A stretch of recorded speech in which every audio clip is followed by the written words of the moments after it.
Hello बच्चों, स्वागत है आपका अपने चैनल में। आज हम आपको गुणनखंड, आज आपके चैप्टर का नाम है गुणनखंड, गुणज एवं उनके गुण। तो आज हम आपको इस चैप्टर के क्वेश्चंस कराने चल रहे हैं। इसके हम आपको 2 पार्ट्स करवाएंगे और वो उन 2 पार्ट्स में हम आपको पूरी सवालें करवा देंगे। इससे पहले हमने आपको 3 चैप्टर्स करवा दिए हैं।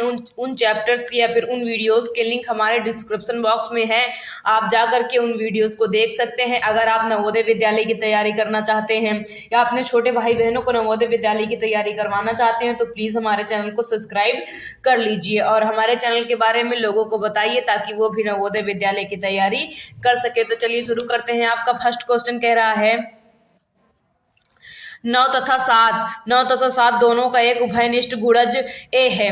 यह संख्या 1200 तथा 1300 के बीच में है। संख्या ए क्या है? हमसे क्या पूछा है? ए का मान पूछा है। क्या पूछा है? ए का मान पूछा है।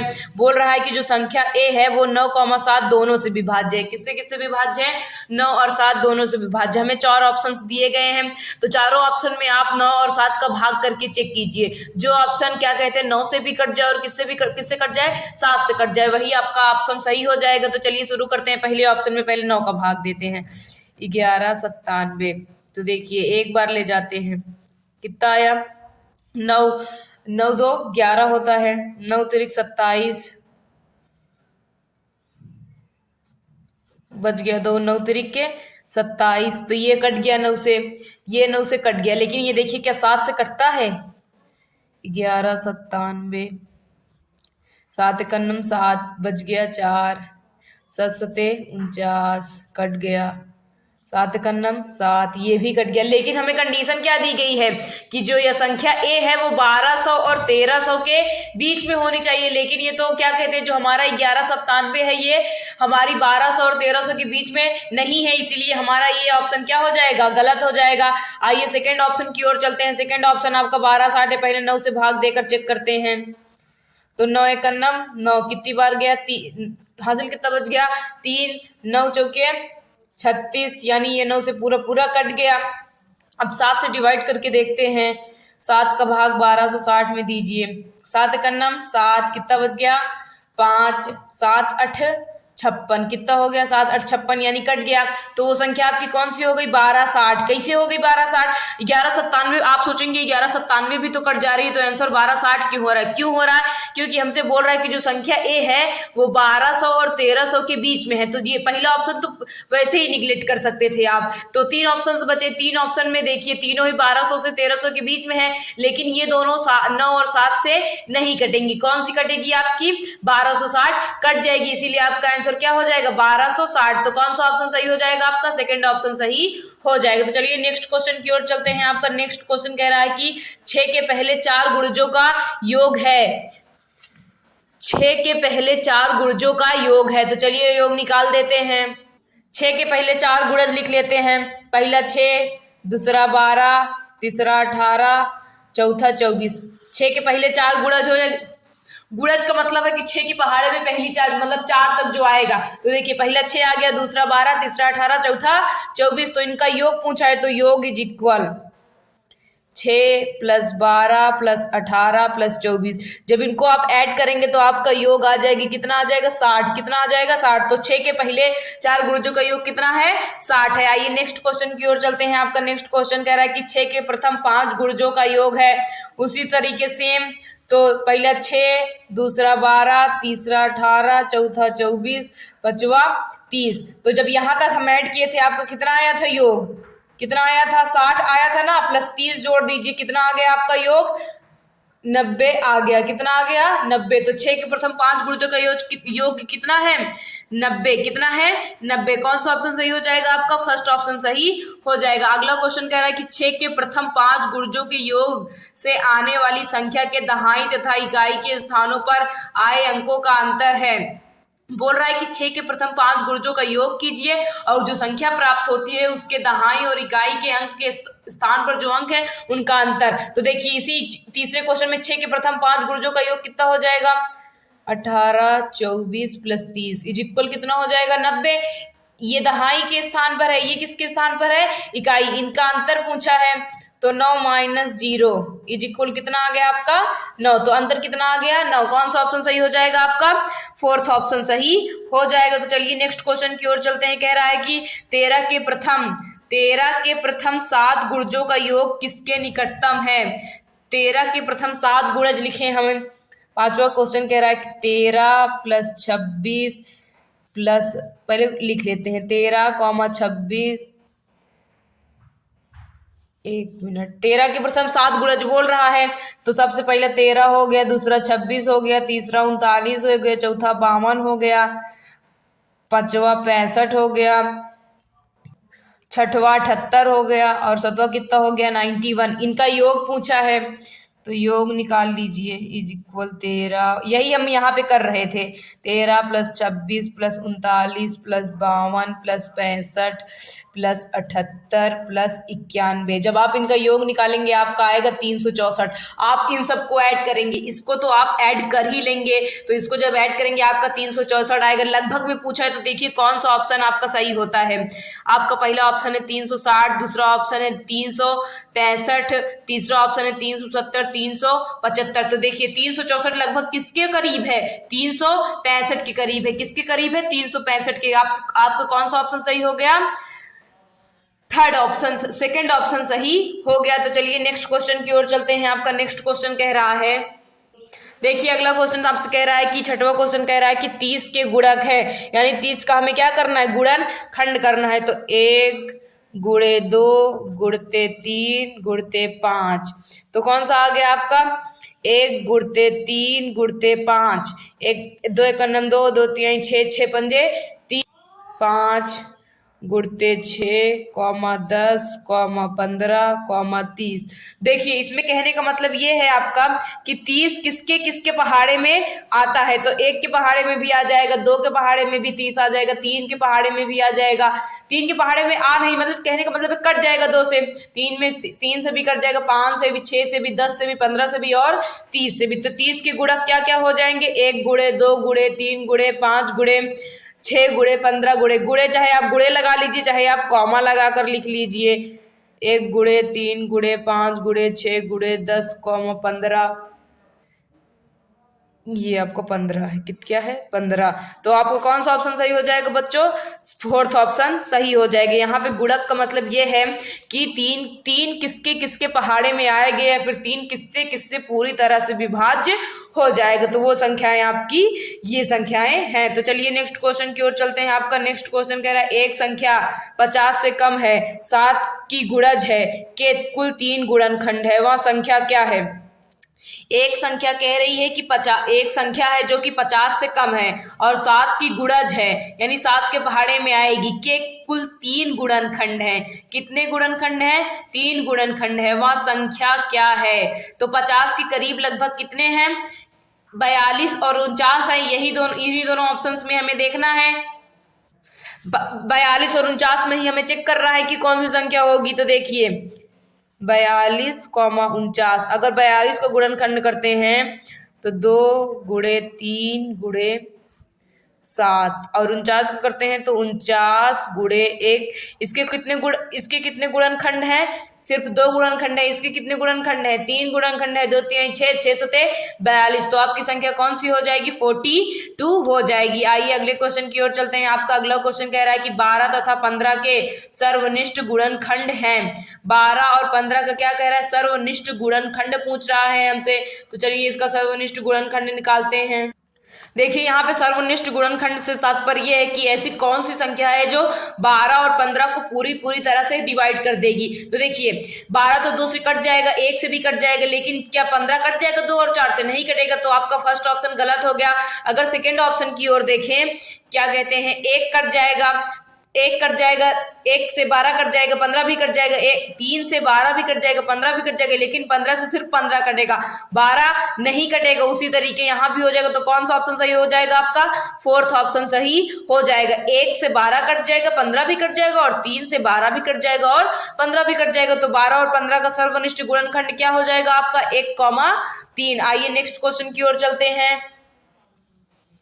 आपका नेक्स्ट क्वेश्चन कह रहा है कि 37,800 का अभाज्य गुणनखंड क्या है। तो देखिए इसका अभाज्य गुणनखंड निकालने का तरीका होता है, इसका हम क्या निकाल ले, लासा निकाल ले। 37,800 दो से काटते हैं, 2 एक 2 बच गया 1, 2 8 16 बच गया 1, 2 9 18, 2 9 18, 2 9 18, 2 पंजे 10, 2 चौके 8, 2 9 18, 2 7 14, 2 पंजे 10। अब ये 2 से नहीं कटेगा, अब इसे 5 से काटते हैं। 5 45, कितना बच गया आपका 4, पचम 5 45, पचम 25, फिर से 5 से काटते हैं। 5 का 5 बच गया कितना 4, 5 45, कितना बच गया 4, 5 45। अब ये 5 से नहीं कटेगा, यानी किससे काटेंगे, अब इसे हम इसे 7 से काटते हैं। किससे काटते हैं, 7 से। तो देखिए 7 सते 7 दूनी 14, कितना बच गया आपका 1 मिनट। देखिए जो हमारा गुणनखंड है यहाँ पे थोड़ा सा गलत हो गया है। यहाँ पे देखिए 2 9 18 हो गया, फिर हमने 2 9 18 कर, जबकि यहाँ पे कितना होना चाहिए, 2 चौके 8 होना चाहिए। तो चलिए फिर से निकाल लेते हैं, ये गलत हो गया, सॉरी इसके लिए। चलिए अब की बार सही से करते हैं। 2 एक 2, कितना बच गया आपका, कितना बच गया आपका 1 बच गया, 2 8 16, फिर कितना बच गया 1, 2 9 18, फिर आते हैं 2 से, 2 9 18, 2 चौके 8, उसके बाद 2 पंजे 10, फिर 2 से काटते हैं। 2 चौके 8, 2 7 14, 2 दूनी 4, 2 पंजे 10। अब किससे काटते हैं, इसे हम 3 से काटते हैं। किससे काटते हैं, 3 से। तो 3 एक 3, कितना बच गया 1, 3 एक 3, कितना बच गया 1। तो हो जाएगा आपका ये कितना 17 हो गया। तो किससे काटते हैं, 3 पचे 15, कितना बच गया इसमें 2, 3 सते 21, 3 पचे 15, फिर से 3 से कट जाएगा, 15, 3 3 नहीं कटेगा, 5 से काटते हैं। 5 तिहाई 15, 5 5, पचम 25, फिर से 3 5 से काटते हैं। 5 छंग 30, 5 तिहाई 15। अब किससे कटेगा ये, 3 से काटते हैं। 3 दूनी 6, 3 एक 3, फिर 3 सते 21, फिर 7 एक 7। तो 38 37 का गुणनखंड क्या आ गया आपका, 37,800 का गुणनखंड आ गया आपका 2 गुणे 2 गुणे 2 गुणे 3 गुणे 5 गुणे 5 गुणे 3 गुणे 3 गुणे 7, ये इसका अभाज्य गुणनखंड आ गया। तो देखिए कौन सा ऑप्शन सही है आपका, आपका क्या कहते हैं 2 गुणे 2 गुणे 3 गुणे 3 गुणे 5 गुणे 5, यानी आपका सेकेंड ऑप्शन सही हो जाएगा। कौन सा ऑप्शन सही हो जाएगा, आपका सेकेंड ऑप्शन सही हो जाएगा। आइए अगले क्वेश्चन की ओर चलते हैं। आपका अगला क्वेश्चन कह रहा है, आपका अगला क्वेश्चन कह रहा है कि निम्न में से 316 का कौन गुणनखंड नहीं है। इसमें आपको कह रहा है कि 316 का इसमें कौन सा गुणनखंड नहीं है, तो आप 316 का अभाज्य गुणनखंड कर लीजिए। देखिए 316 का पूछ रहा है, तो चलिए निकालते हैं। 316 सबसे पहले 2 से काटते हैं। 2 एक 2 बच गया 1, 2 पंजे 10, 2 8 16, 214, 2 9 18। अब किससे कटेगा ये आपका, अब हमारे ख्याल से तो किसी से नहीं कटेगा। तो देखिए कट जाना चाहिए, 1 मिनट, अब ये खुद से कट जाएगा। 79 1 79। तो देखिए आपके पूछ रहा है कि 316 के गुणनखंड में कौन नहीं आता। 1 से तो 1 से भी 316 कट जाएगा, और 158 से भी कट जाएगा, क्यों, क्योंकि 158 आया है, और 79 से भी कट जाएगा, 79 आया है, लेकिन 8 नहीं आया, तो 8 आपका आंसर हो जाएगा। आइए नेक्स्ट क्वेश्चन की ओर चलते हैं।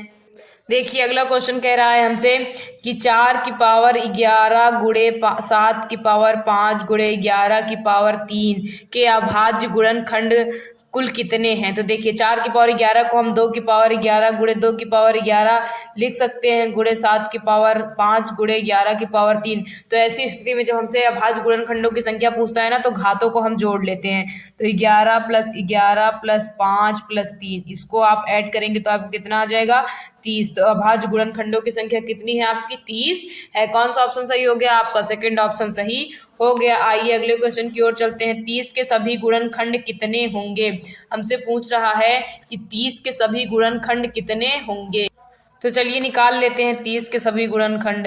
पहला 1, दूसरा 2, तीसरा 3, चौथा 5, फिर 6, फिर अब आपका आ जाएगा 10, फिर 15, फिर 30। गिन लीजिए कितने हैं, 1, 2, 3, 4, 5, 6, 7, 8। तो 30 के गुणनखंड कितने हैं, गुणनखंड इज इक्वल आपका कितना आ गया, 8। कितना आ गया, 8। कौन सा ऑप्शन सही हो जाएगा आपका, फर्स्ट ऑप्शन सही हो जाएगा। अगले क्वेश्चन की ओर चलते हैं। आपका अगला क्वेश्चन कह रहा है कि 45 के गुणनखंड हैं, हमें 45 का क्या करना है, गुणनखंड करना है। तो चलिए निकालते हैं 45 का। किससे कटेगा, 3 से काटते हैं। 3 एकन्नम 3, 3 पचे 15, 3 पचे 15, 5 एकन्नम 5। तो 45 के गुणनखंड में क्या आएगा, 1, 3, 5, ये तो आएगा ही। लेकिन और किससे किससे 45 कट जाएगा, आपका 45 किससे किससे कट जाएगा, 1, 3, 5, 9 से कट जाएगा। और किससे कटेगा, 15 से कट जाएगा। और 45 खुद से कट जाएगा। तो 45 के गुणनखंड क्या क्या आ गए, 1, 3, 5, 9, 15, 45। तो कौन सा ऑप्शन सही हो जाएगा आपका, थर्ड ऑप्शन सही हो जाएगा। तो चलिए नेक्स्ट क्वेश्चन की ओर चलते हैं। आपका नेक्स्ट क्वेश्चन कह रहा है कि निम्नलिखित में कौन सी संख्या 12 का गुणज है। इसमें से पूछ रहा है कि कौन सी संख्या 12 का गुणज है। तो देखिए 110 12 के पहाड़े में आता है, नहीं आता। 109 आता है, नहीं आता। लेकिन 144 जो है वो 12 बरहम में कितना होता है, 144। तो 12 का गुणज कौन सी हो जाएगा, फर्स्ट ऑप्शन आपका सही हो जाएगा। अगली क्वेश्चन कह रहा है कि निम्नलिखित में कौन सी संख्या अभाज्य है। तो अभाज्य संख्या की डेफिनेशन होती है कि वो संख्या जो खुद से कटे, एक से कटे और किसी अन्य से ना कटे, उसे हम अभाज्य संख्या कहते हैं। क्या कहते हैं, अभाज्य संख्या कहते हैं। तो देखिए हमसे पूछ रहा है कि निम्न में से कौन सी अभाज्य संख्या 6। देखिए 1 से कट जाएगा, खुद से कट जाएगा और किसी अन्य से भी कट जाएगा। जैसे 2 से कट जाएगा, 3 से कट जाएगा, तो ये तो भाज्य संख्या होगी। उसके बाद अगर 5 पे आए तो ये 1 से कटेगा, खुद से कटेगा, किसी अन्य से कटेगा नहीं कटेगा। आइए और ऑप्शन चेक कर लेते हैं। और ऑप्शन में देखिए 9, देखिए ये 1 से कट जाएगा, खुद से कट जाएगा और अन्य यानी 3 से भी कट जाएगा। अगर 12 के देखे, 12 की भी यही कंडीशन है। तो आपकी अभाज्य संख्या कौन सी हो जाएगी, 5। कौन सी हो जाएगी, 5। कौन सा ऑप्शन सही हो गया आपका, सेकंड ऑप्शन सही हो गया। आइए नेक्स्ट क्वेश्चन की ओर चलते हैं। आपका नेक्स्ट क्वेश्चन कह रहा है कि निम्नलिखित में कौन सी संख्या भाज्य है। वही कंडीशन कि हमें क्या देखना है, वो संख्या जो खुद से कटे, एक से कटे और किसी अन्य से भी कट जाए, उसे हम क्या कहते हैं, भाज्य संख्या। देखिए 109 जो है वो 1 से कट जाएगी, खुद से कट जाएगी। तो देखिए इसमें पूछ रहा है हमसे भाज्य संख्या बतानी है। तो अब भाज्य संख्या की डिफिनेशन क्या होती है, भाज्य संख्या की डिफिनेशन होती है वो संख्या जो खुद से कटे, एक से कटे और किसी अन्य से भी कट जाए, उसे हम भाज्य संख्या कहते हैं। तो ये मैं आपके लिए छोड़ रही हूँ, उम्मीद करती हूँ आप इसका आंसर कमेंट बॉक्स में जरूर देंगे। आइए अगले क्वेश्चन की ओर चलते हैं। आपका अगला क्वेश्चन कह रहा है कि वह छोटी से छोटी संख्या क्या है जिसे 72 से गुणा करने पर 112 का गुणज प्राप्त होता है। तो चलिए इसे सॉल्व करते हैं। तो देखिए इसको सॉल्व करने का तरीका है कि वह छोटी से छोटी एक संख्या क्या है जिसे 72 से गुणा करने पर 112 का गुणज प्राप्त होता है। तो पहले हम सबसे पहले क्या करेंगे, हमारा कैसे 17 नंबर क्वेश्चन है, हम 12 और क्या कहते हैं, सॉरी 72 और 112 का जब लासा निकालेंगे तो हमारा आएगा, कितना आएगा, 1008। आप निकाल के चेक कर लीजिएगा, लासा निकालना तो आपको आता ही होगा। जब आप 72, 112 का लासा निकालेंगे कितना आ जाएगा, 108। तो जब आप हमसे पूछ रहे हैं संख्या बताइए, तो संख्या इज इक्वल, आप 1008 का भाग 72 में देंगे तो हमें संख्या मिल जाएगी। तो 72 एकन्नम 72, 72 चौके आ जाएगा आपका इतना। तो आपकी संख्या क्या हो गई, आपकी 14 क्या हो गई, 14। कौन सा ऑप्शन सही हो गया आपका, थर्ड ऑप्शन सही हो गया। आइए अगले क्वेश्चन की ओर चलते हैं। आपका अगला क्वेश्चन कह रहा है कि निम्नलिखित में कौन सी संख्या 1 से 17 के बीच की सभी अभाज्य संख्याओं से विभक्त होगी। हमसे बोल रहा है कि जो 4 ऑप्शंस दिए गए हैं इनमें से कौन सी संख्या है जो क्या कहते हैं 1 से 17 के बीच में अभाज्य संख्याएं लिख लीजिए, 2, 3, 5, 7, 11, 13, 17। अगर देखा जाए तो इतने इनके इन इन इन सब से कटनी चाहिए। ऐसी कौन सी संख्या है देखिए अब क्योंकि हमारी अभाज्य संख्याओं में सबसे पहली संख्या 2 है, तो आइए ऑप्शन में देखते हैं कौन कौन सी संख्या 2 से कटेगी। लास्ट संख्या 2 से कटनी चाहिए, ये कटेगा 2 से, नहीं कटेगा, ये कटेगा, ये भी नहीं कटेगा। अब इसकी बात करते हैं, ये 2 से कट जाएगा और ये भी 2 से कट जाएगा। उसके बाद हमसे बोल रहा है कि 1 से 17 सबसे कटना चाहिए। इन्हीं दोनों ऑप्शन में आप जो जितनी मैंने आपको अभाज्य संख्याएं लिखवाई हैं 2, 3, 5, 7, 11, 17, 13, इन सबसे डिवाइड करके देखिएगा, जो ऑप्शन आपका कट जाएगा वही आपका आंसर हो जाएगा। तो आपका सेकंड ऑप्शन आंसर हो जाएगा। चाहे तो आप भाग करके चेक कर सकते हैं। आइए अगले क्वेश्चन में चलते हैं। आपका अगला क्वेश्चन कह रहा है कि निम्नलिखित में कौन सी संख्या 45 से विभक्त होगी। तो इसमें आप जो संख्या हमसे बोल रहा है कि निम्नलिखित में कौन सी संख्या 45 से विभक्त होगी। तो देखिए आप सभी ऑप्शंस में 45 का भाग देकर चेक करेंगे, जो ऑप्शन आपका 45 से कट जाएगा वही आपका सही हो जाएगा। तो जो भाग देने वाली और सिंपल क्वेश्चन है मैं उन्हें छोड़ दे रही हूँ, उन्हें सॉल्व नहीं कर रहा। आपका आंसर ये वाला आ जाएगा, आप भाग देकर चेक कर लीजिएगा। चलिए अगले क्वेश्चन में चलते हैं। कह रहे हैं कि 75 के अभाज्य गुणनखंड है। तो देखिए 2 तिहाई 6, 6 चौकी 24, ये नहीं होगा। 3 पचे 15, 15 पचे 75। तो कौन सा ऑप्शन सही हो जाएगा आपका? सेकंड ऑप्शन सही हो जाएगा। आइए नेक्स्ट क्वेश्चन की ओर चलते हैं। आपका नेक्स्ट क्वेश्चन कह रहा है कि 40 के छोटे 5 गुणजों की संख्या है। 40 के छोटे 5 गुणजों की संख्या है। 40 से छोटा होना चाहिए, 40 से छोटे 5 के गुणजों की संख्या, यानी 40 से छोटा होना चाहिए। कितनी है? 7, 7 पचे 35। आपका कौन सा ऑप्शन सही हो जाएगा? ये 40 से छोटा है तो कितना हो जाएगा आपका? थर्ड ऑप्शन सही हो जाएगा। तो आज हमने नवोदय विद्यालय की प्रवेश परीक्षा की तैयारी के लिए गुणा, गुणनफल और उनके गुण के बारे में चैप्टर के बारे में बताया है। इसका सेकेंड पार्ट हम आपको कल बताएंगे। अगर आपको हमारे द्वारा बताए गए किसी भी क्वेश्चन में दिक्कत हो तो प्लीज कमेंट करके बताइए। आप सबका कमेंट नहीं आ रहा है, इसका मतलब है कि आप हमारे वीडियो को लास्ट तक नहीं देख रहे हैं। प्लीज वीडियो को लास्ट तक देखिए और वीडियो को ज्यादा से ज्यादा शेयर कीजिए। अगर आपको हमारा वीडियो पसंद आ रहा हो तो प्लीज वीडियो को लाइक कीजिए, चैनल को सब्सक्राइब कीजिए। Thank you.